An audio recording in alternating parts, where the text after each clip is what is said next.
Hello,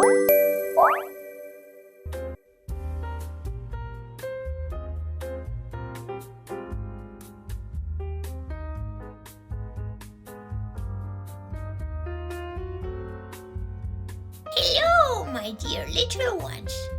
I am Tita Patita, and today I am bringing you the video on how to make chocolate chip cookies with no mixer. This time I am joined by my friend Willis, since these are his favorite cookies. That's right, Tita. Hello, kids. Attention! The recipe is easy, but that's not a reason to do it alone. A responsible adult has to help you with the stove and the oven. It takes me about 20 minutes to make the dough. Baking time at sea level is 10 minutes per tray in the oven. The higher the altitude, the shorter the time. Don't know what that means? Ask and research, ask and research. The cost and brand of ingredients vary from city to city. The better the quality, the better the flavor. And now for an important message. Attention! Read the ingredients carefully, and if you find something incompatible with your diet or allergies, do not make this recipe. Don't say you weren't warned. This video uses the ideal kitchen supplies, including 2 measuring cups, 2 large bowls, and 2 strainers. But you can also make the recipe with the essential supplies list. Attention!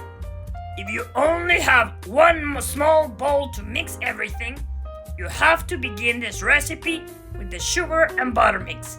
Remember that! Each cookie recipe has 9 ingredients, which are usually easy to find in grocery stores. In this video, we'll make the dough without using a mixer and melt the butter until toasted or brown, along with some cardamom seeds to give it a different flavor. Attention! The seeds and the brown butter are optional. You can skip both steps and prepare it with melted butter instead. That's right, Bilis. For this recipe, you can use cream, melted, or brown butter. Just don't use it too cold or too hot. Always warm. Try making the cookies with different versions of butter and see which one you like the best. Give it a try. Here's a list of some things you can modify in the recipe. Beware! Never add raisins. Never! Now, let's start with the powders or the dry ingredients. We'll bring the flour bowl, the measuring cup, the strainer, and the flour, salt, and baking soda together. We'll measure 2 1/4 cups of flour. We'll place the strainer over the bowl and pour them one by one into it. Hey, Tita Patita, I want to tell our audience that this video expresses the Japanese philosophy of wabi-sabi. So don't expect a perfect video. And if you don't know what wabi-sabi is, ask and research, ask and research. We measure the teaspoon of salt and the teaspoon of baking soda and add them to the strainer containing the flour. Now that the 3 powders are in it, we'll tap the strainer lightly so it falls into the bowl. This action is called sifting the flour, and it helps prevent lumps. We set the flour bowl aside and take the other bowl where we'll place the butter and sugar mixture. It's time to melt or brown the butter. You'll need a small clean pot on mid-fire and a spoon to move it. Place both butter sticks in the pot. If you want to, here is where you add a pinch of cardamom seeds to the butter. Once it's all together, we have to constantly stir it slowly. Slowly! The video is sped up, but really it's going slow. Brown butter tastes different because the milk solids get toasted, but you have to keep stirring it so it doesn't burn. If you prefer the traditional butter flavor but want to try it with the cardamom, turn off the heat after the butter starts to bubble. Take the little oil strainer and transfer the hot butter to another container so it begins to cool down. The strainer will catch the cardamom seeds and the milk solids. If you want to bake the cookies right away, then now is the time to turn on the oven to preheat it. Set the temperature to 180 degrees Celsius or 350 degrees Fahrenheit. The butter has to cool down until it's lukewarm. Don't add it hot. While it cools, we'll measure out the cups of sugar and beat the eggs. We'll measure 3 1/4 of a cup of white sugar and 3 1/4 of a cup of brown sugar, and we'll put them into the clean medium bowl. 2 types of sugar are used because brown sugar contains molasses, which will give the cookie its softness. Attention! Sometimes brown sugar sticks together and forms lumps, but that's not a problem. The lumps are broken up with the melted butter and with a spoon or turner. I'm telling you this to help you. Okay, now for the eggs. In the small bowl, we'll mix the 2 eggs with the vanilla. Crack them into the bowl one by one and discard the shells. By cracking them into another bowl first, we can remove any bits of shell that might fall inside. Beating the eggs is also optional. I like it because it blends better with the butter. Just beat it and beat it. Just beat it. Yeah. Measure out a teaspoon of vanilla extract. Add it to the eggs and beat a little more to combine everything well. Return to the sugar and the cup of butter.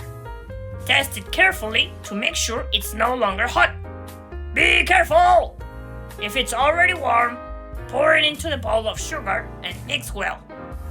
Break up any lumps in the sugar with the turner. Smells delicious.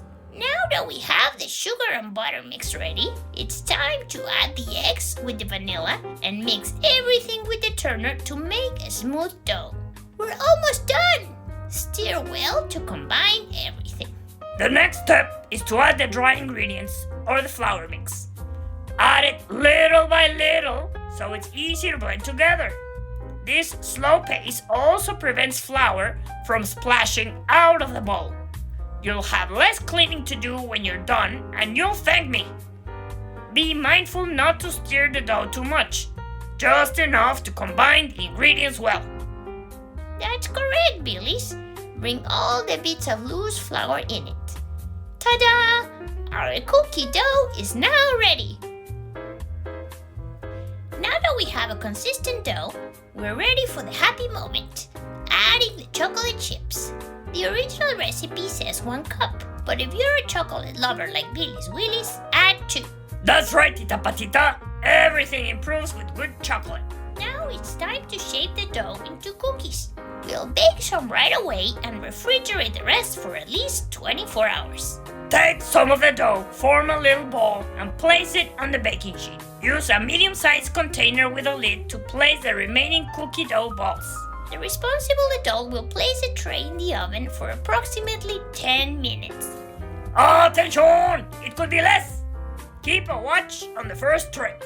When the corners start to brown, it's time to get them out. Let the tray and the cookies cool slightly. Then, remove them one by one with a spatula and transfer them to a plate or cooling rack. The rest of the balls are in the container, ready to be refrigerated. In this case, wax paper was used to separate them. This is how the cookies from the refrigerated dough look. The only thing that puts me in a good mood. To keep the cookies soft, store them in a tightly covered container along with a fresh slice of bread. You'll get around 60 cookies. Yummy! This is one of the many ways to make chocolate chip cookies. I tried them with brown butter and cardamom this year, Tita. Evelyn and Merken also like to make them with melted butter and a little cinnamon. I don't give any to Canita though. I give him other special cookies. You have to teach me the song you sing to the dough to make it even tastier. It wasn't in the video. I will, Bilis, I will. But you can choose your own happy song.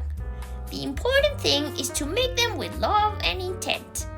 We made this video so our family and friends will remember us fondly when they make these cookies. Thanks for watching this video and for joining us on our journey. Attention! Comments are off, but we want to know if you like the cookies, so please email us at balagan@bbupublishing.com.